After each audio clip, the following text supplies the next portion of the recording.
Hello, I'm Tony, and today we are back in the world of crime solving via random objects in Unsolved Cases, Murderous Scripts Collector's Edition. A long titled game currently free from Amazon Games via the Legacy Games Store until the 1st of November 2023.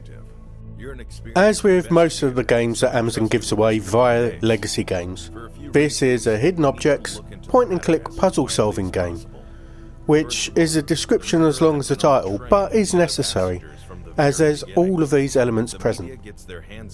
The standard of graphics hasn't changed from the other games. They're still weirdly animated, photos converted into graphics type graphics. Don't look at their mouths when they speak. You will never be the same again afterwards. One unfortunate addition to the game is that I did get quite a lot of slowdowns. Now, I thought it might only be my PC, but I did look at the Steam reviews. There's not a lot, but a couple of them do mention the slowdowns. I've tried the fixes of turning off the special cursor and special indicators, but it still does it every now and then. It can be frustrating, but this isn't exactly a reaction game, so it kind of doesn't matter. There is a change in the voice acting from the previous games that I've covered though. It's noticeably better. One actor actually cried when reading. Nice to meet you, detective. Which I'm pretty sure was because of the script, not because of anything else. There are still strange choices in the dialogue that makes me think it was written by a non-native English speaker. But overall, it's fine, it's decent. This time, the game's divided into 3 chapters plus a bonus, so 4 really, each representing a different case, which helps a little with the flow of the story. Previous games had the suspect escaping a ridiculous number of times just to extend the playtime. This doesn't happen here, but it does leave the 3 chapters and bonus feeling a little bit repetitive if you play them all the way through like I did in one sitting. I think it will probably be a better experience if you space the chapters out a little bit. Overall, a decent change. Each chapter is between 2 and 3 hours long, with the bonus one being a bit shorter, so the whole playthrough took me around 8 hours. There are bonus areas in each chapter that you can opt in or out of through a dialogue choice. Basically, if someone says, "Shall we search this area or move on?" Searching opens up the bonus content. They're pretty well integrated into the game, and to be honest, I'm not sure why you wouldn't do them. Talking of dialogue, the game boasts that your choices have meaningful effects on the story, which I don't think's true. As far as I could tell, they just brought up an entirely unrelated cutscene that annoyed me more often than not. How's my boss telling me I'm not getting on with my partner when I didn't even complain when they let the person we're protecting get shot, even though they had the gun drawn and pointed at the shooter? Who had a gun? I said nothing, we're getting on fine. Gameplay is the standard combination of these games of traversing a long chain of finding an object, using an object to find an object to use an object, etc. All contained within maybe 3 or 4 scenes that you move between, so it restricts the backtracking a bit from other games. There are still some baffling object usage. Can someone tell the developers that combs are not good for removing nails from crates, and the chances of a horseshoe filling in for a drawer handle by pulling it in and rotating it are close to 0? For the most part, they're kind of logical though, which kind of makes the weird ones stand out more, but it's fine.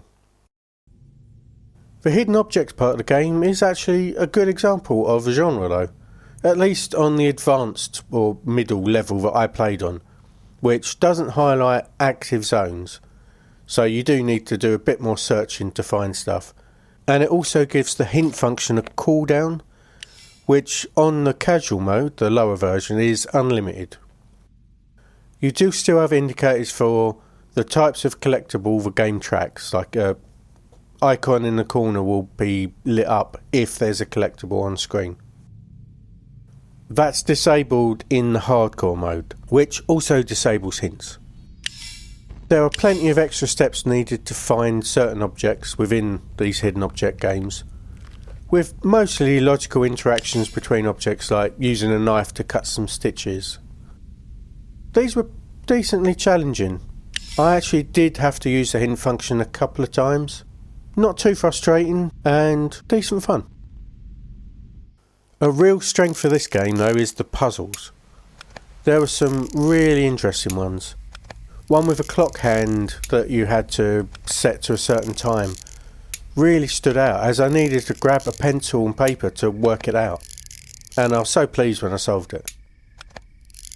There are a bunch of these, some of which were honestly just too hard for me to do on the hard mode.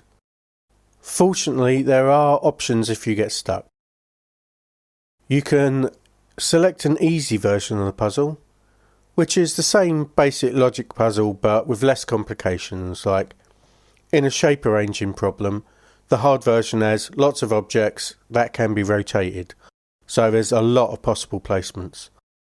The easy version will reduce the number of these objects and not allow them to rotate, cutting down the options a lot. If you can't complete the easy version of a puzzle, it doesn't matter, the hint option can skip it entirely. Or you can always opt to just play match 3 if that's your preference.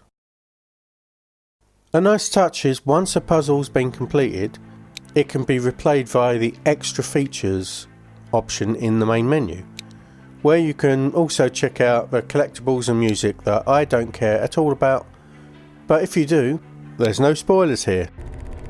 There are lots of challenging and interesting puzzles in this one, and as long as you don't mind the hidden objects point and click part, or actively enjoy it, this is recommended for puzzle fans.